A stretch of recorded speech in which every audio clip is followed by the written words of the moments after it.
जय हिंद साथियों, स्वागत है आपका self study classes Vishwamit Jain YouTube channel में। दोस्तों आज की क्लास स्टार्ट हो चुकी है, तो सभी लोग लाइव आ जाएं और वीडियो को सभी लोग लाइक करेंगे। और बहुत ही महत्वपूर्ण क्लास है पर्यावरण की, ठीक है। तो चलिए स्टार्ट करते हैं आज का ये वीडियो। सभी लोग फटाफट से अपने उत्तर का जो है चयन करेंगे। और पर्यावरण की निरंतर जो अपनी सीरीज चल रही है उसी में हमारा ये तीसरा पार्ट है। जो भी हमारे नए साथी हैं, है ना, नए मित्र हैं, वो चैनल को सब्सक्राइब करके बेल आइकन को आपको दबाकर ऑल पर क्लिक जरूर करना है, जिससे इन्फॉर्मेशन आप तक पहुंचेगी। चलिए तो स्टार्ट करते हैं। सभी लोग तैयार हैं टेस्ट देने के लिए। और मोस्ट इंपॉर्टेंट यानी कि ये जो प्रश्न आपके आ रहे हैं वो आपको छांट कर लाए जा रहे हैं ना, बिल्कुल छठे छठाए प्रश्न हैं।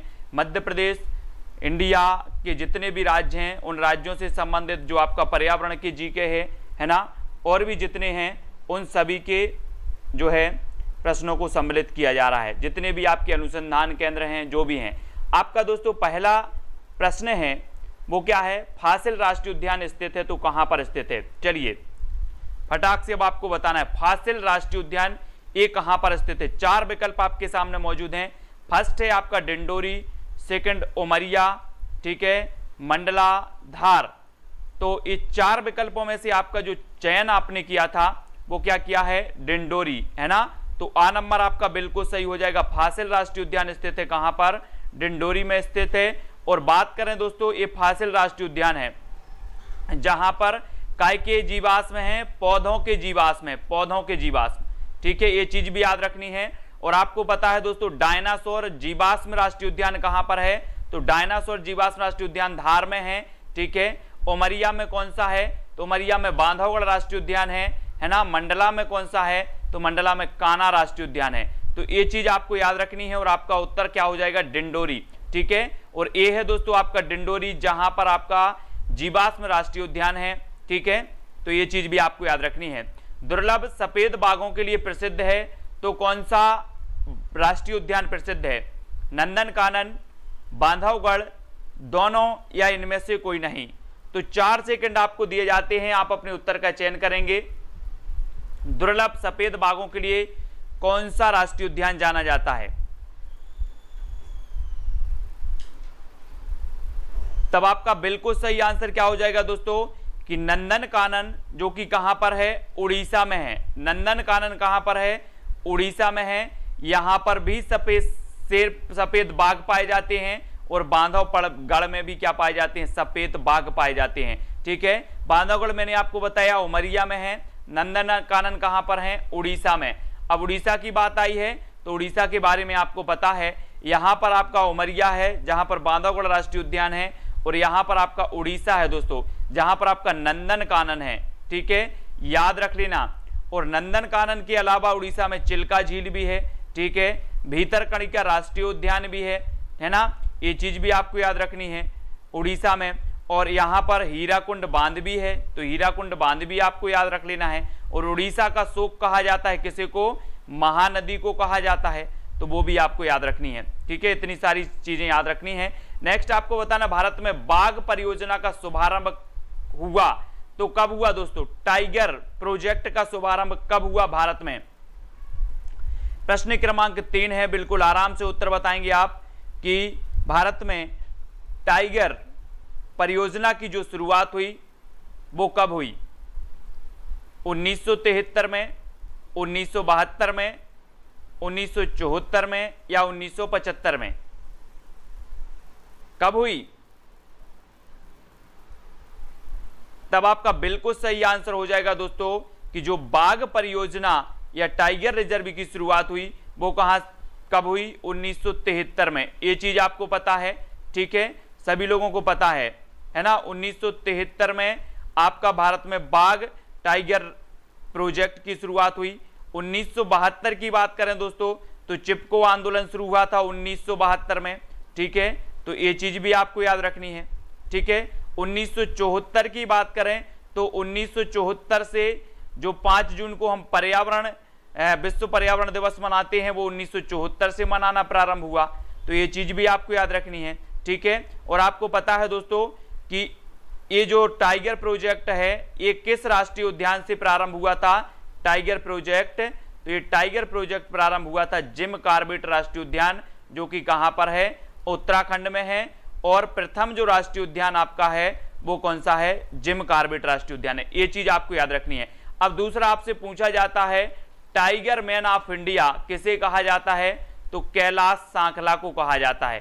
किसे कहा जाता है, कैलाश सांखला को टाइगर मैन ऑफ इंडिया। ये चीज भी आपको याद रखनी है, ठीक है। अब बात कर लेते हैं भारत का कौन सा राज्य टाइगर राज्य कहलाता है।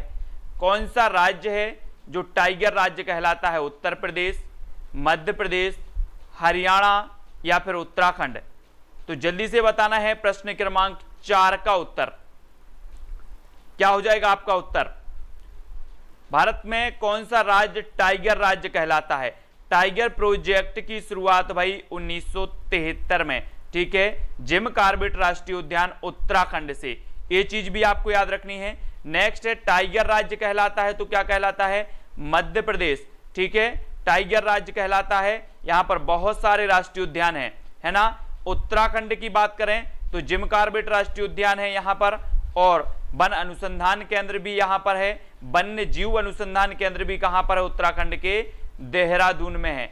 उत्तर प्रदेश की जब भी बात आती है तो दुधवा राष्ट्रीय उद्यान कई बार पूछा जा चुका है। चंद्रप्रभा राष्ट्रीय उद्यान भी है, ठीक है, तो ये चीज भी याद रखनी है। और दोस्तों ये है आपका मध्य प्रदेश, जिसे नदियों का मायका, है ना, टाइगर स्टेट, सोया स्टेट, हृदय प्रदेश, लघु भारत, ये अनेक नामों से जाना जाता है। तो इनको आपको याद रखना है, ठीक है। भारत में जैव विविधता अधिनियम कब लागू हुआ, जैव विविधता अधिनियम जल्दी से बताएं कब लागू हुआ, जैव विविधता अधिनियम कब लागू हुआ।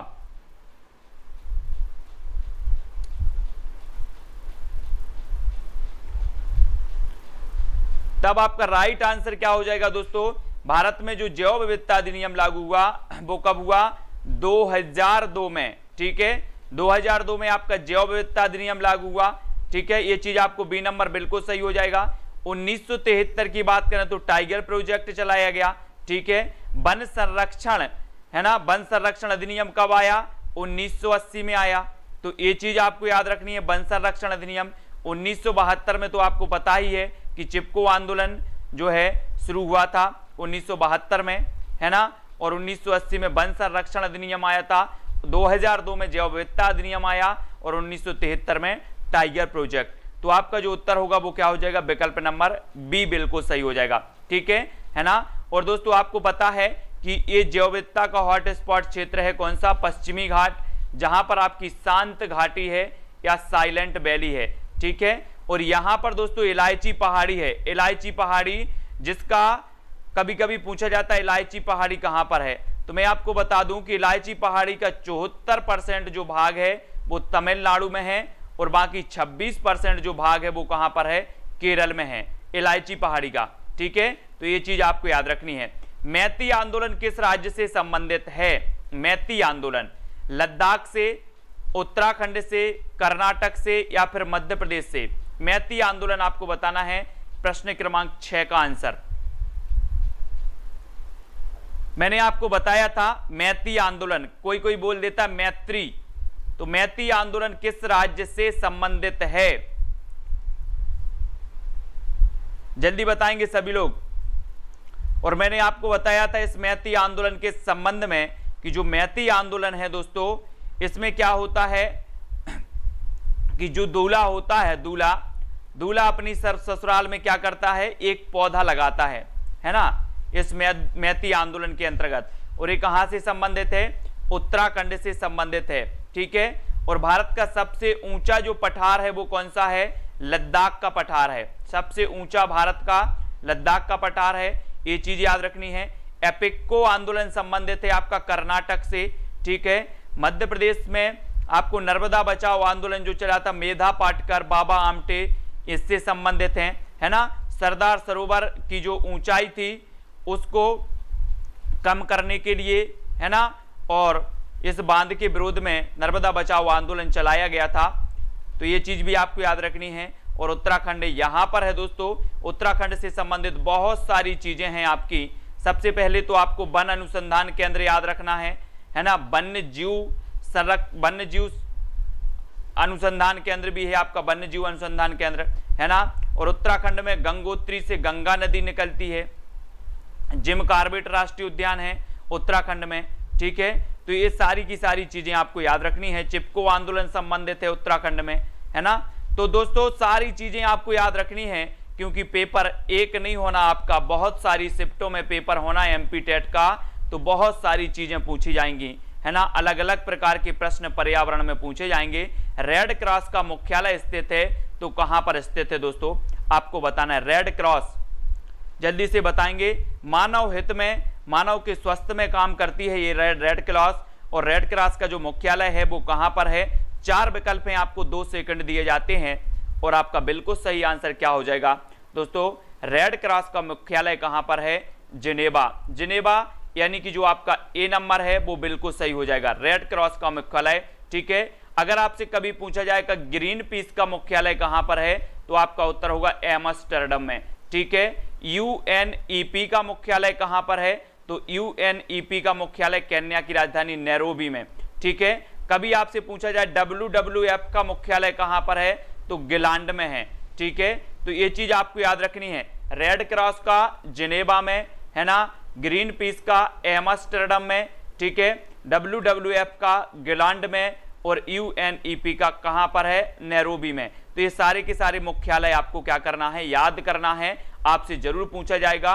और दोस्तों आपका जो रेड क्रॉस है इसकी स्थापना कब हुई थी, 1863 में, ठीक है, जिसका मुख्यालय कहां पर है, जिनेवा में है। रेड क्रॉस के बारे में भी आपसे पूछा जा सकता है। विश्व वानिकी दिवस मनाया जाता है दोस्तों, तो कब मनाया जाता है। प्रश्न क्रमांक 8 और 4 सेकंड आपको दिए जाएंगे। सारे प्रश्न बहुत अच्छे से कवर करनी है, क्योंकि आपकी बहुत सारी शिफ्टों में पेपर होनी है। कम से कम 5-6 लाख आपके वर्ग 3 के फॉर्म भरे गए हैं, तो बहुत सारी शिफ्टों में होनी है, यानी कि बिल्कुल निचोड़ के प्रश्न पूछे जाएंगे। पर्यावरण में कौन कौन से प्रश्न पूछे जाएंगे आप कभी सोच नहीं सकते।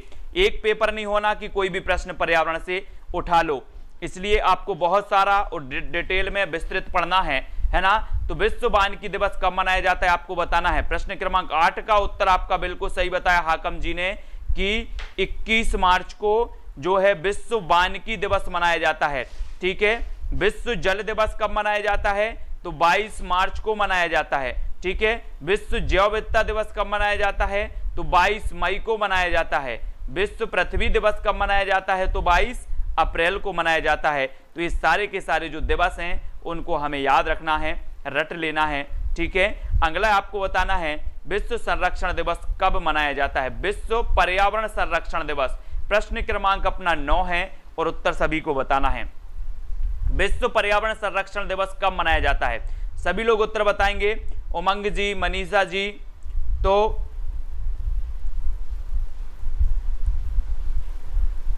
राइट आंसर आपका क्या होगा, विश्व पर्यावरण संरक्षण दिवस कब मनाया जाता है। 7 अप्रैल को, 5 जून को, 16 सितंबर या फिर 26 नवंबर को। तो आपका बिल्कुल सही आंसर हो जाएगा क्या, देखो कुछ लोगों ने लगा दिया बी, है ना, कि विश्व पर्यावरण संरक्षण। तो इसी कंफ्यूजन से हमें बचना है। अधिकांश जो लोग हैं, है ना, कुछ ने सी लगाया है, कुछ ने बी लगाया है, लेकिन विश्व पर्यावरण संरक्षण दिवस मनाया जाता है कब, 26 नवंबर को। कंफ्यूज नहीं होना है, बहुत सारे लोग बी लगा रहे हैं, है ना। 26 नवंबर को विश्व पर्यावरण संरक्षण दिवस मनाया जाता है। विश्व पर्यावरण दिवस मनाया जाता है 5 जून को, है ना। ये 2 प्रश्न हैं जो आपको कंफ्यूज करते हैं हमेशा। विश्व पर्यावरण, अगर यहां से संरक्षण काट दिया जाए तो विश्व पर्यावरण दिवस 5 जून को, और संरक्षण जोड़ दिया जाए तो ये 26 नवंबर को पहुंच जाता है, ठीक है। याद रखना है 7 अप्रैल को विश्व स्वास्थ्य दिवस, है ना, और 16 सितंबर को विश्व ओजोन दिवस मनाया जाता है। तो इन कंफ्यूजन वाले प्रश्नों से आपको बचना है, प्रश्न यही पूछे जाएंगे आपसे, ठीक है। बहुत बढ़िया, बिल्कुल सितंबर में ही होगा आपका एग्जाम, तैयारी को कंफर्म रखें। डॉल्फिन मैन ऑफ इंडिया कहा जाता है तो किसे कहा जाता है। Dolphin man of India Kailash Sankhla ji को, रविंद्र कुमार सिन्हा जी को, सलीम अली को, या डॉक्टर रामदेव मिश्रा को। 4 सेकंड में आप अपने उत्तर का चयन करेंगे, और फिर मैं आपको बताऊंगा कि जो डॉल्फिन मैन ऑफ इंडिया कहा जाता है वो किसे कहा जाता है। तो आपका बिल्कुल सही आंसर हो जाएगा दोस्तों, रविंद्र कुमार सिन्हा, ठीक है, रविंद्र कुमार सिन्हा आपका बिल्कुल सही हो जाएगा। इन्हें क्या कहा जाता है? डॉल्फिन मैन ऑफ इंडिया कहा जाता है। टाइगर मैन ऑफ इंडिया किसे कहा जाता है? तो कैलाश सांकला को कहा जाता है, ठीक है। पक्षी विज्ञान विशेषज्ञ कौन है? तो सलीम अली हैं, ठीक है। भारत में पारिस्थितिकी के जो जनक माने जाते हैं भारत में, वो कौन माने जाते हैं? रामदेव मिश्रा माने जाते हैं। भारत में पारिस्थितिकी के जनक रामदेव मिश्रा, है ना। Dolphin man of India Ravindra Kumar Sinha, tiger man Kailash सांकला और पक्षी विज्ञान विशेषज्ञ सलीम अली, ठीक है। तो ये चारों क्वेश्चन आपके कवर होते यहां पर। और अगला क्वेश्चन आपको बताना है दोस्तों, ये है आपका स्टॉकहोम सम्मेलन कब हुआ था? तो जल्दी से बताएं। प्रश्न क्रमांक 11, स्टॉकहोम सम्मेलन कब हुआ था? 2010 में, 1972 में, 1974 में या 1992 में? प्रश्न क्रमांक 11 का है और बिल्कुल सही है दोस्तों। आपको पता होगा कि जो स्टॉकहोम सम्मेलन हुआ था ये पर्यावरण रक्षा या पर्यावरण संरक्षण से संबंधित ये प्रथम प्रयास था। और स्टॉकहोम सम्मेलन जो हुआ था वो कब हुआ था? 1972 यानी कि बी नंबर। आपको पता है कि जो विश्व पर्यावरण दिवस आप मनाते हो 5 जून को, ये दोस्तों घोषित हुआ था कब? 1972 में स्टॉकहोम सम्मेलन में घोषित किया गया। फिर 1974 से आपने विश्व पर्यावरण दिवस 5 जून को मनाना स्टार्ट किया, ठीक है। ये चीज भी याद रखना है। पृथ्वी सम्मेलन आपका हुआ था कब? 1992 में पृथ्वी सम्मेलन हुआ था। तो ये चीज भी आपको याद रखनी है। तो इतनी सारी चीजें आपको याद रखनी है कि स्टॉकहोम सम्मेलन 1972 में हुआ, ठीक है। और 1972 में यह निर्णय लिया गया कि 5 जून को क्या मनाया जाएगा? विश्व पर्यावरण दिवस मनाया जाएगा। और ये मनाना चालू हुआ 1974 से, ठीक है। फिर 1992 में पृथ्वी क्या हुआ? पृथ्वी सम्मेलन हुआ था। तो ये चीज भी आपको याद रखनी है, ठीक है। अगला बताना है दोस्तों, वियना समझौता 1985 संबंधित है तो किससे संबंधित है? कार्बन उत्सर्जन से, वन संरक्षण से, भूकंप से या फिर ओजोन परत से? तो वियना समझौता बताना है। सबसे पहली बात तो ये चीज आपको याद रखनी है कि जो वियना समझौता हुआ था ये कब हुआ था? 1985 में हुआ था, ठीक है। इसको याद रखो। अब ये किससे संबंधित था? तो आपको उत्तर बताना है। बैजनाथ जी, लोकेंद्र जी, वियना समझौता 1985 में हुआ है ना, और ये किससे संबंधित था? तब आपका राइट आंसर जो हो जाएगा वो क्या हो जाएगा? ओजोन परत से संबंधित था। यानी जो डी नंबर है वो आपका बिल्कुल सही हो जाएगा, ठीक है। ओजोन परत से संबंधित था कौन सा? वियना समझौता। सभी लोग याद रखेंगे, है ना। और ओजोन की बात करें तो ओजोन परत आपके कौन से मंडल में पाई जाती है? समताप मंडल में पाई जाती है ओजोन परत, ठीक है। और दोस्तों आपको पता है कि जो ओजोन दिवस मनाते हैं वो 16 सितंबर को मनाते हैं। तो ओजोन के बारे में इतनी चीजें आपको याद रखनी है। और वियना समझौता हुआ था 1985 में, ये ओजोन परत से संबंधित था। ये सारे के सारे याद रखना है क्योंकि क्वेश्चन आपका टफ आएगा। और आपको बताना है कि बेल्ट घास का मैदान स्थित है तो कहां पर स्थित है? अर्जेंटीना, अमेरिका, दक्षिण अफ्रीका या फिर श्रीलंका में? बेल्ट घास का मैदान जल्दी से बताना है।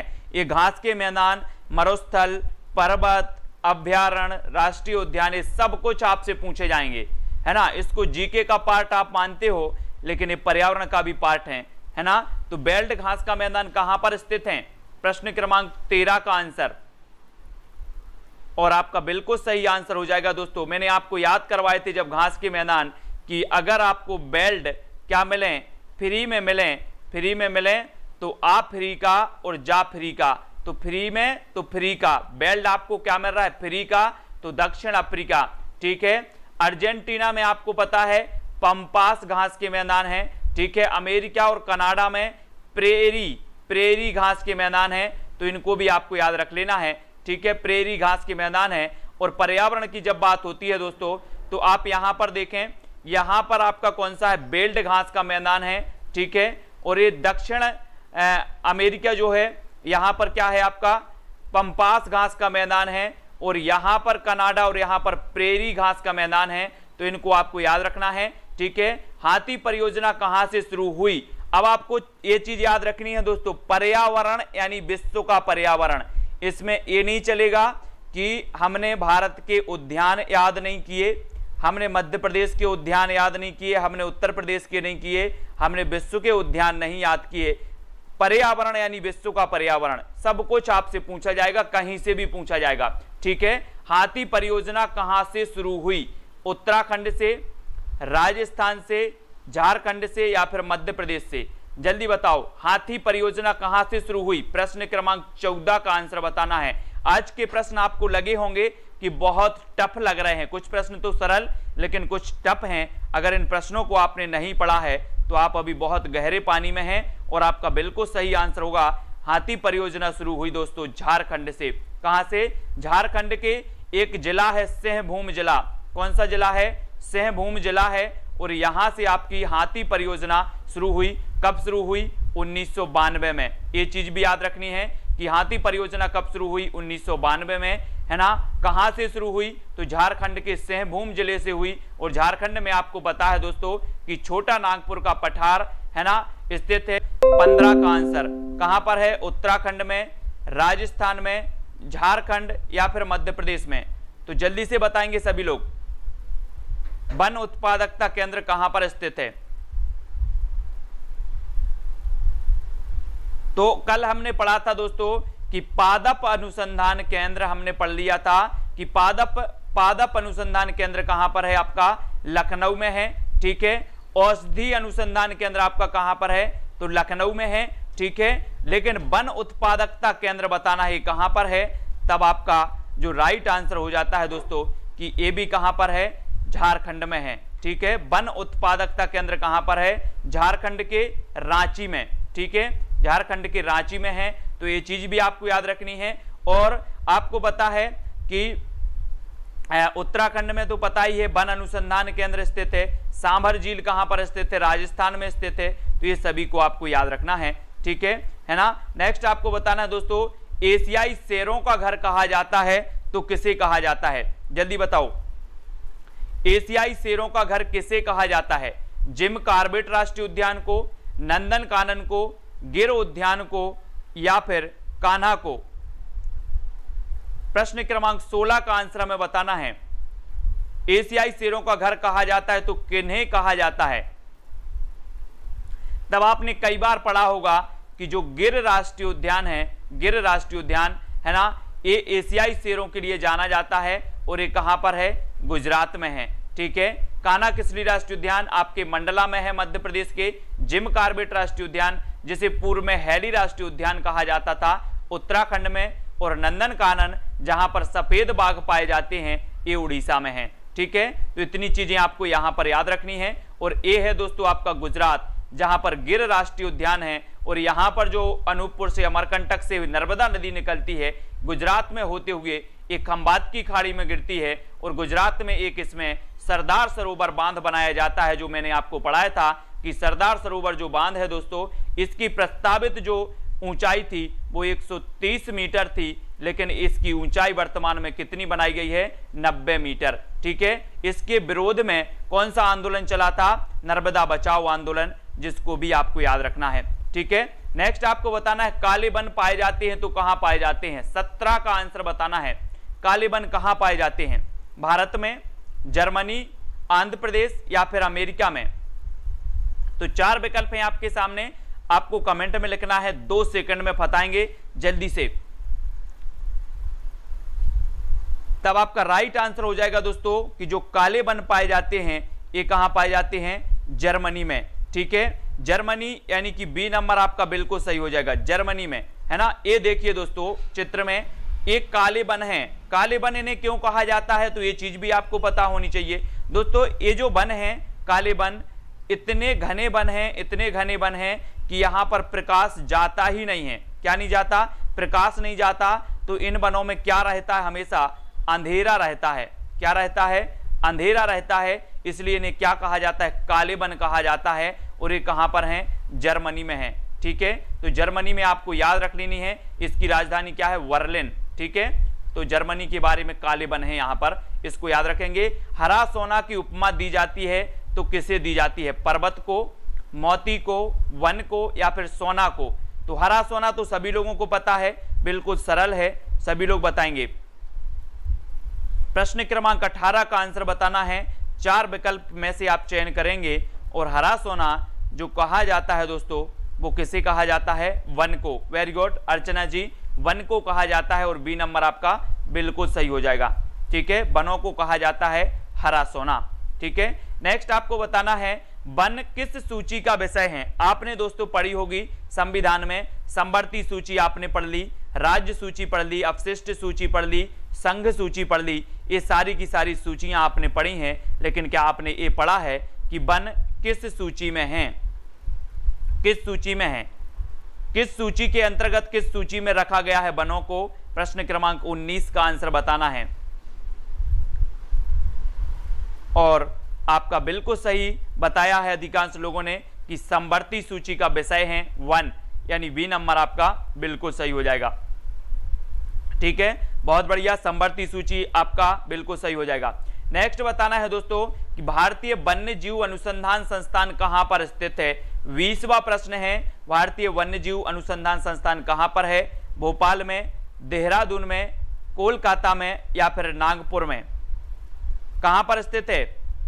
आपको मैं बता दूं कि आपदा प्रबंधन संस्थान जो खोला गया वो कहां खोला गया? भोपाल में। ठीक है, झीलों की नगरी इसे कहा जाता है, वन विहार राष्ट्रीय उद्यान यहीं पर है, नवाबों का शहर इसे कहा जाता है। ठीक है, लेकिन वन्य जीव अनुसंधान संस्थान कहां पर है?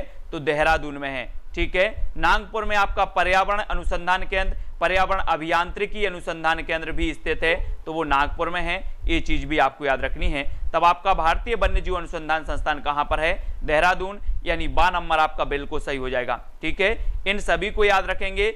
और दोस्तों आपका एक लास्ट प्रश्न है, चैलेंज प्रश्न है कि केंद्रीय पक्षी शोध संस्थान कहां पर स्थित है? जल्दी से बताना है। केंद्रीय पक्षी शोध संस्थान स्थित है देहरादून, बरेली, भोपाल या फिर नागपुर में? तो कहां पर स्थित है? एक क्वेश्चन आपको कमेंट में लिखना है। ठीक है, सभी लोग बताएंगे। इसका आपका ये चैलेंज प्रश्न है, केंद्रीय पक्षी शोध संस्थान कहां पर है? प्रश्न क्रमांक 21 का उत्तर आपको ही बताना है। ठीक है, और दोस्तों आपको वीडियो कैसा लगा फटाफट से कमेंट में बताएं। और जो भी हमारे नए साथी हैं वो टेलीग्राम ग्रुप से अवश्य जुड़ेंगे। टेलीग्राम ग्रुप से जुड़ने के लिए दोस्तों आपको क्या करना है? टेलीग्राम ऐप डाउनलोड करना है, उसमें सर्च कर लेना है IAS स्टडी ट्रैक और ज्वाइन हो जाना है। और जो भी साथी अभी व्हाट्सएप ग्रुप से नहीं जुड़े हैं उनको क्या करना है? 9098609291 इस पर क्या करना है? संपर्क करना है, इस पर मैसेज भेजना है, आपको लिंक मिल जाएगी। ठीक है, इंस्टाग्राम से जुड़ने के लिए आपको self study classes Sumit Jain search करना है। फेसबुक में फेसबुक पेज है अपना self study classes with Sumit Jain, उससे भी आप जुड़ सकते हो। ठीक है, और ट्विटर पर सुमित जैन आप सर्च कर सकते हो। दोस्तों आज का वीडियो कैसा लगा, प्रश्न कैसे थे, है ना, जल्दी से आपको बताना है। तो मैं आपको बता दूं कि आपकी जो पेपर होना है विभिन्न शिफ्टों में होना है। 5 या 6 लाख के आसपास फॉर्म इसमें भरे गए हैं और ज़्यादा भरे गए हैं, तो आपकी बहुत सारी शिफ्टों में पेपर होंगे। तब आपका जो पेपर है वो सरल नहीं आएगा। कैसा आएगा? कठिन आएगा। जो प्रश्न आपने नहीं पढ़े हैं, जिन प्रश्नों को आपने नज़रअंदाज किया है कि इनको नहीं पढ़ना है, वो भी चीज़ भी आपसे पूछी जाएगी। छोटी से छोटी चीज़, विश्व के जितने सम्मेलन हुए हैं, विश्व में जौन जौन से पर्वत हैं, सर्वोच्च चोटी हैं, दर्रा हैं, है ना, ये सारी की सारी चीज़ें आपसे पूछी जाएंगी। तो ये चीज़ आपको पढ़नी है। ठीक है, सभी लोग इस चीज़ को देख लें क्योंकि आपसे बहुत चीज़ें पूछी जाएंगी। बिल्कुल सितंबर में होगा, है ना, जो आपको डेट दी गई है वो सितंबर ही मान के चल रहे हैं और सितंबर के अनुसार ही आपको क्या करना है? तैयारी करनी है। ये मैं बिल्कुल भी नहीं बोल सकता कि सितंबर में नहीं होगा। डेट व्यापम की आपने कैलेंडर में देखी कि सितंबर की डेट है, मतलब सितंबर में ही होगा, है ना। और उस टाइम जो परिस्थिति होगी उसके अनुसार बढ़ेगी, कमेगी या होगा, इस प्रकार से होगा। तो आपको पूरी तैयारी करना है ना।